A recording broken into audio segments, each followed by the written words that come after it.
Einstein ဆိုတဲ့ပညာရှင်ကြီးရတော့ဒီသူဘယ်ဘာသာမှကိုးကွယ်တာမဟုတ်တော့လေ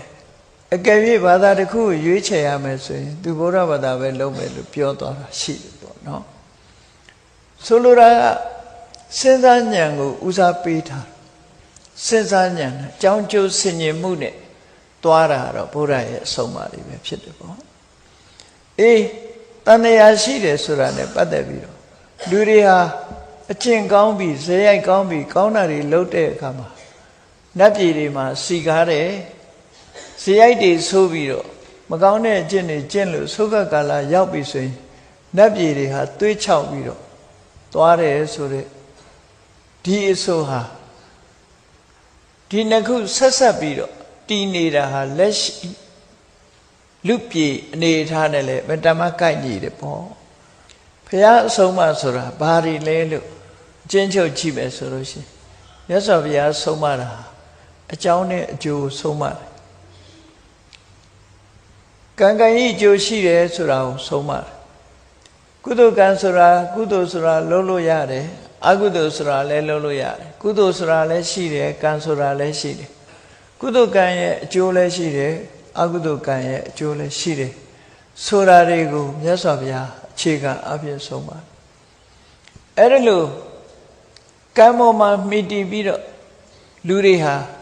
တန်တရားထဲမှာတဝဲလဲလဲဖြစ်နေတဲ့အချိန်မှာမြတ်စွာဘုရားတန်တရားရဲ့ထွက်ပေါက်ဆိုတာလည်းရှိတယ်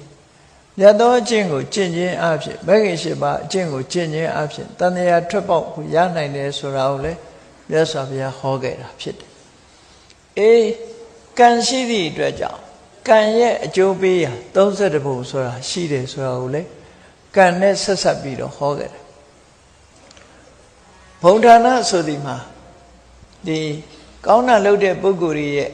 နေရာနဲ့မကောင်းတာလုပ်တဲ့ပုဂ္ဂိုလ်ရဲ့နေရာဟာတူတူဆိုရင်ဘယ်ဖြစ်နိုင်မလဲပေါ့လောကသဘာဝကြည့်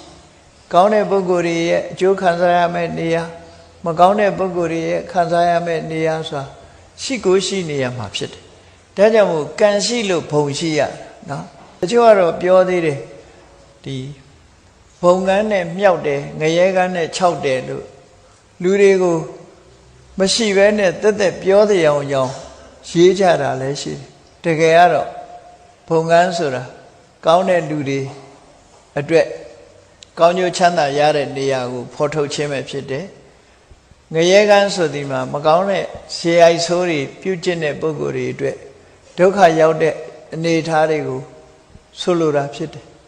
ဒီကနေ့ခေတ်လူလောကမှာပဲကြည့်ကောင်းတဲ့ပုဂ္ဂိုလ်တွေကောင်းတဲ့နေရာရောက်ပြီးမကောင်းတဲ့ပုဂ္ဂိုလ်တွေမကောင်းတဲ့နေရာရောက်တယ်ဆိုတာထင်ရှားနေတာပဲလေဝေးဝေးလန်လန်ကြည့်မနေရအမှန်တမ်းထင်ရှားတယ်အဲ့ဒါလို့မြောက်တာ၆တာမဟုတ်ဘဲနဲ့တကယ်ကိုမတူညီတဲ့ပြုလုပ်မှုတွေကြောင့်မတူညီတဲ့အကျိုးခံစားရတယ်ဆိုတာသဘာဝကြတာပေါ့ကောင်းတာလုပ်ရတဲ့အဆိုးဖြစ်နေရင်ဘယ်သဘာဝကြမလဲမကောင်းတာလုပ်ရတဲ့ကောင်းတာတွေဖြစ်နေမယ်ကောင်းတာလုပ်ရတဲ့အဆိုးတွေဖြစ်နေမယ်ဆိုရင်လေမကောင်းတာကောင်းတာလုပ်ရချိုးဘယ်နှတ်တော့မလဲဒါကြောင့်မို့လို့ကောင်းတဲ့ပုဂ္ဂိုလ်တွေအတွက်ကောင်းကျိုးချမ်းသာခံစားမဲ့နေရာရှိတယ်လို့မကောင်းတဲ့ပုဂ္ဂိုလ်တွေအတွက်မကောင်းကျိုးခံစားရမယ့်နေရာရှိတယ်ဆိုတာတဘာဝတရားကြီးရဲ့စီမံဖန်တီးမှုသာဖြစ်တယ်ပေါ့ဘယ်ပုဂ္ဂိုလ်တူမှစီမံဖန်တီးနိုင်မဟုတ်ဘူးဒါကြောင့်မို့မြန်မာလူမျိုးတွေပြောတဲ့စကားတစ်ခုရှိတယ်ဘယ်သူမပြုတ်မိမိမှုကိုလုပ်ခဲ့တာကိုပဲကိုလုပ်တာကိုရတယ်ဆိုတာအလွန်ထင်ရှားတဲ့